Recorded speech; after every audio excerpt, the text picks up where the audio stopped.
Fast on report. പെരുന്നാളിന് pension ലഭിക്കാത്തതിൽ സഹകരണ സംഘങ്ങൾക്ക് വീഴ്ചയില്ല. സർക്കാർ ഉത്തരവ് വൈകിയതും ട്രഷറിയിൽ പണമെത്താൻ വൈകിയതുമാണ് പെൻഷൻ വൈകാൻ കാരണം. സർക്കാർ ഉത്തരവുകളുടെ പകർപ്പ് റിപ്പോർട്ടിന് ലഭിച്ചു. മെയ് 19 സർക്കാർ പെൻഷൻ നൽകാൻ തീരുമാനിക്കുന്നത്. പെരുന്നാളിന് ഒരു ദിവസം മാത്രം ബാക്കി നിൽക്കെ മെയ് 25 സഹകരണ ജോയിന്റ് രജിസ്ട്രാർമാരുടെ അക്കൗണ്ടിലേക്ക് പണം ട്രാൻസ്ഫർ ചെയ്ത ഉത്തരവാകുന്നത്.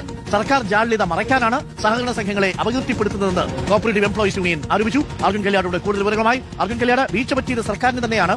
കഴിഞ്ഞ തവണയൊക്കെ പെരുന്നാളിന് മുൻപ് പെൻഷൻ കൊടുത്തുകൊണ്ടിരുന്നത്. ഇക്കുറി ആ പെൻഷൻ നൽകാനുള്ള ഉത്തരവ് വൈകിയതാണ്. പ്രത്യേകിച്ച് അവധി ദിവസങ്ങൾ കൂടി വരുന്ന സാഹചര്യത്തിൽ കൃത്യമായി പെൻഷൻ കൊടുക്കാതിരുന്നതിന് കാരണം.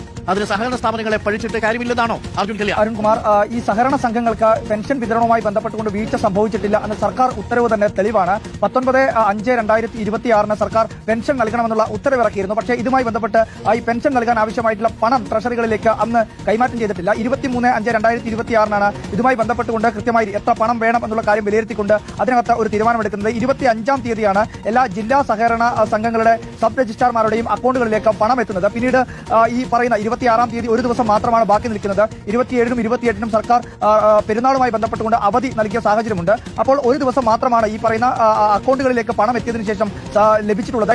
സഹകരണ സംഘങ്ങൾക്ക് വീഴ്ചയില്ല എന്ന റിപ്പോർട്ടാണ് അർജുൻ കല്യാട് പ്രിയപ്പെട്ട പ്രേക്ഷകരിലേക്ക് എത്തിച്ചിരിക്കുന്നത്. വെറുതെ വഴി പറഞ്ഞിട്ട് കാര്യമില്ല. ഉത്തരവ് കുറച്ച് ദിവസം മുമ്പ് ഇട്ടിരുന്നെങ്കിൽ അവധി ദിവസങ്ങൾ കൂടി മുൻകൂട്ടി കണ്ട് കൃത്യമായി ഈ പണം നമ്മുടെ ഗുണഭോക്താക്കളുടെ കൈകളിൽ എത്തുമായിരുന്നു. പറഞ്ഞിട്ട് കാര്യമില്ല. ജൂൺ 5-ാം തീയതി വരെ സമയമുണ്ട്.